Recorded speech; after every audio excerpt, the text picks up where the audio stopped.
আসসালামু আলাইকুম রহমতুল্লাহ। শিবগঞ্জ টু জগন্নাথপুর রাস্তা লইয়া আজকের এই ভিডিওর মাঝে তুরা যারা মাত আপনার লগে মাতমু।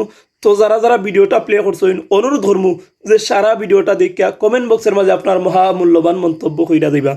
তো বর্তমানে আপনারা স্ক্রিনের মাঝে যে কয়েকটা সুন্দর সুন্দর রাস্তার ফুটেজ দেখরা, সেই ফুটেজগুলো দেখার বাদে কিন্তু আমরা শিবগঞ্জ অঞ্চলের যারা আছি ছোটো বাচ্চা থেকে লাগাইয়া বড় পর্যন্ত আমরা সকলেই ফুটেজটা চিনি অথবা চিনি লাইছি। কারণ এই রাস্তা আমরার ঐতিহ্য, কারণ এই রাস্তার এই বেহাল দশা অনেক আগ থেকে আমরা দেখে এরাম। আমরা আশা করলাম হয়তো আরও কতদিন এই রাস্তার এই বেহাল দশা দেখা লাগবো, সেটা একমাত্র আল্লাহ রাব্বুল আলামিন ছাড়া আর কেউ জানে না। তার কারণ হইল গিয়া প্রায় সময় আমরা শুনছি যে সরকারে বরাদ্দ দিছে, অনেক সময় সরকারে বরাদ্দ দিছে।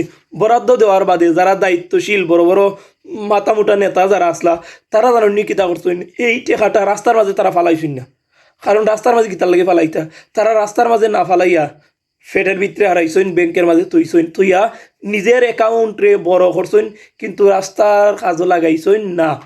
দ্বিতীয়ত আমরা দেখছি যে বরাদ্দ আইসি ঠিকও রাস্তার কাজও লাগানি হয়েছে। যারা এই ঠিকাদারি যারা আসলে এরা কিতা করছেন, আমরা এই রাস্তার মাঝে কিন্তু প্রচুর ইট আসলো, সেই ইটগুলারে এই তারা কিতা করছেন বালা করি টাক বুঝাই করিয়া নিছইন গি নেওয়ার বাদে ঠিকাদার সাহেব বা ইঞ্জিনিয়ার সাহেব উদা হয়ে গেছেন। দেখা গেল যে শেষ মুহূর্তে আরও কিছু ইট রইছিল, আবার দেখা গেছে 4-5 জনকে খামো লাগানি হয়েছে ক্ষুদ্রা, আর লগে লগে ইট কিছু নিছুন, ইট নেওয়া শেষ, কাজও শেষ। শেষ মুহূর্তে দেখলাম যে আমরা কাজ হয়েছে কতখান আরসিসি করার পরে আমি কোনোদিন আপনারা লাইভে অবশ্যই দেখাইমু বা ভিডিও করে আপনারা দেখাইমু কতখান আরসিসি করছেন, আবার কতখান গেফ, এর বাদে আরসিসি আবার গেফ।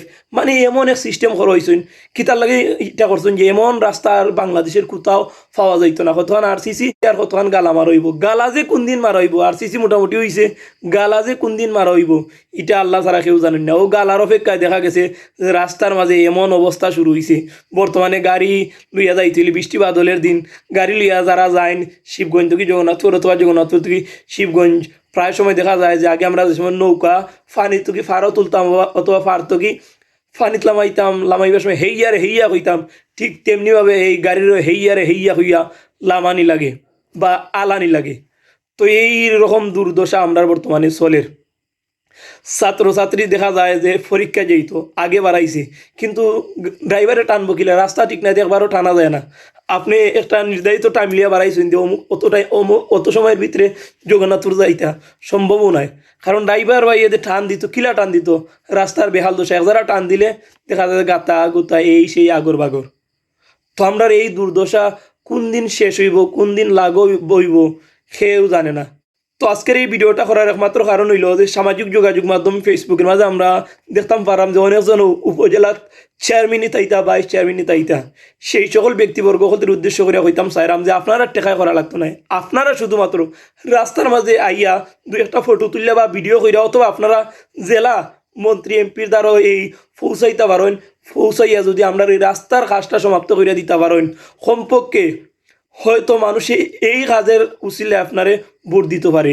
খালি এমনি তো নির্বাচনের আগে সকলেও জনদরদি, নির্বাচনের বাদে কিতা করেন এটা আমরা বাস্তবেও দেখতে পারি।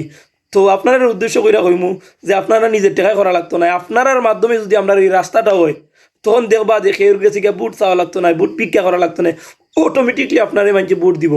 কারণ আমরা এই দুর্দশা শিবগঞ্জ টু জগন্নাথপুরের রাস্তা শুনলেও অনেক মানুষ মানে ডরাই যায়, যাইতাম জগন্নাথপুর বা জগন্নাথপুর থেকে কেউ আইতে শিবগঞ্জ, রাস্তায় তো 13টা বাজাইল।